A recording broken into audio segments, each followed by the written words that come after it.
tu viens jouer?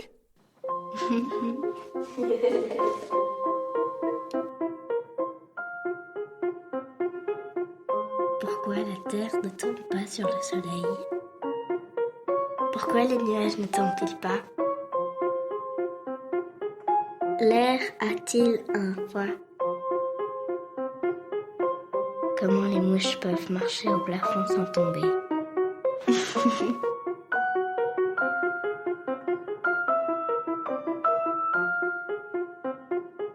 Est-ce que les poissons boivent de l'eau? Les poissons boivent de l'eau. Pourquoi, quand on se chatouille tout seul, ça ne fait rien? Est-ce que ceux qui habitent de l'autre côté de la Terre ont la tête en bas?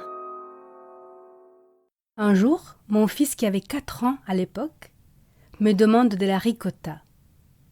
Désolé, je lui dis. Il n'y en a plus dans les frigos. Elle en reste juste dans le congélateur.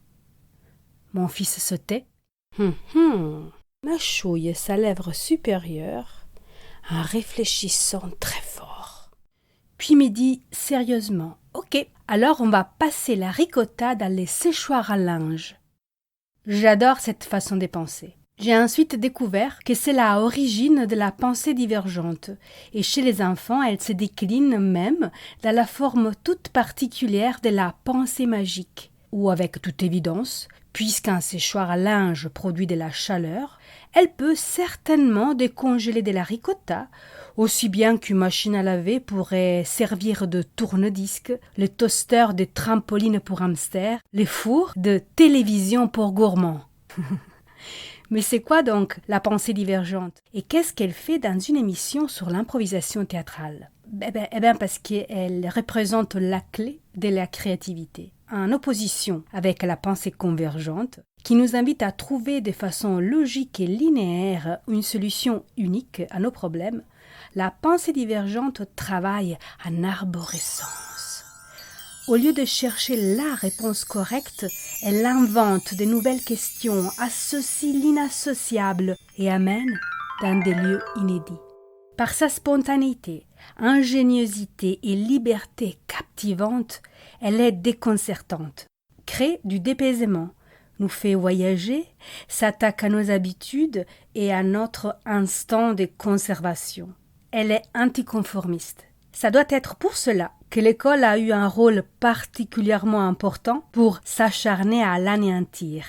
En 1992, ou 92 si vous préférez, George Land et Beth Jarman ont fait passer un test de pensée divergente à des enfants de 5 ans.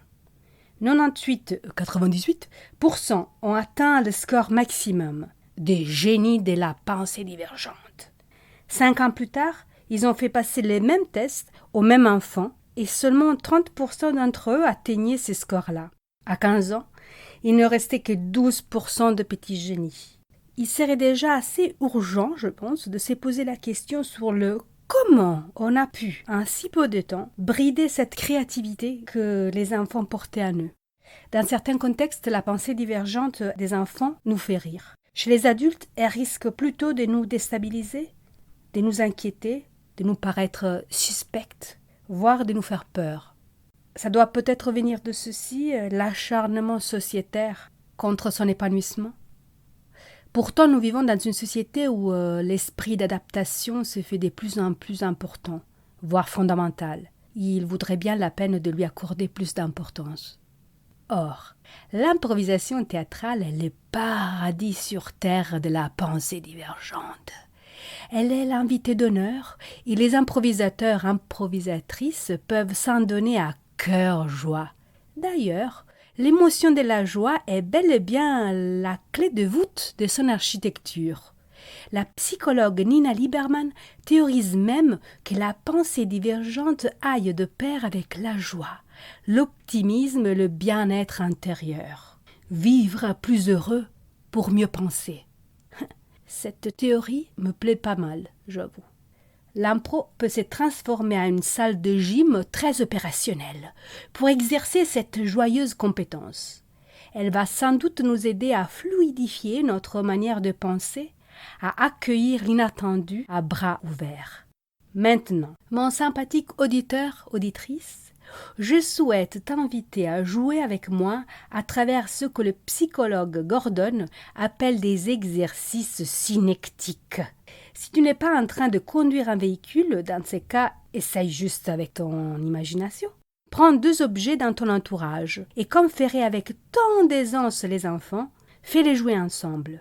Que peux-tu faire avec un caillou et une fourchette? Je sais pas moi, une catapulte pour préparer une soupe au caillou. Un jeu d'équilibre, un toboggan, un instrument de musique, une balance, une poupée têtue, un mini hockey de table, une trappe pour fourmis, une cachette pour messages secrets. Creuse et trouve au moins 3 associations.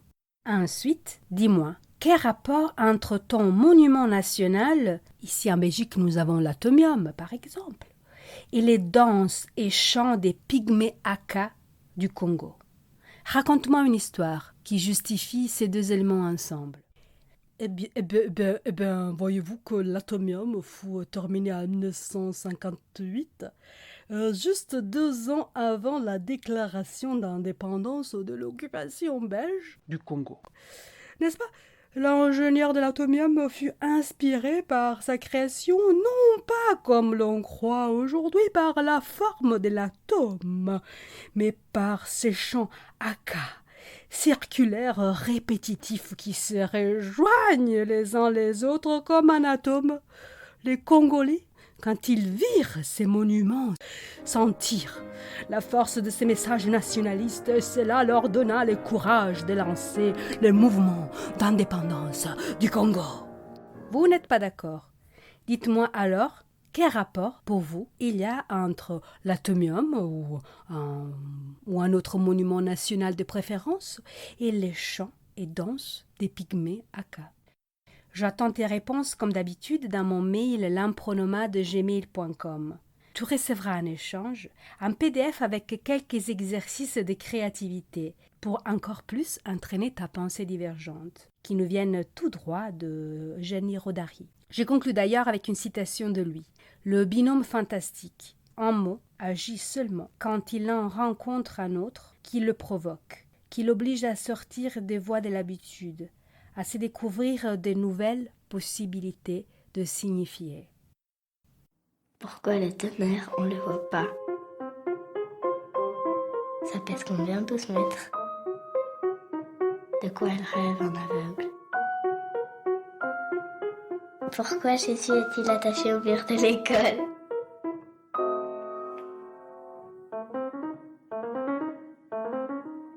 Si Dieu a créé le monde, qui a créé Dieu? Au lieu de laisser mourir les gens et de devoir en créer d'autres, pourquoi Dieu ne garde pas ceux qui sont déjà là? Elle est partie où, mamie? Est-ce que moi aussi je veux mourir? Tu m'amènes voir le paradis? Est-ce que faire l'amour fait du bruit? L'improvue t'invite dans un voyage à travers des personnes et des pensées qui ont grandi grâce aux imprévus et qui viennent ici pour te le raconter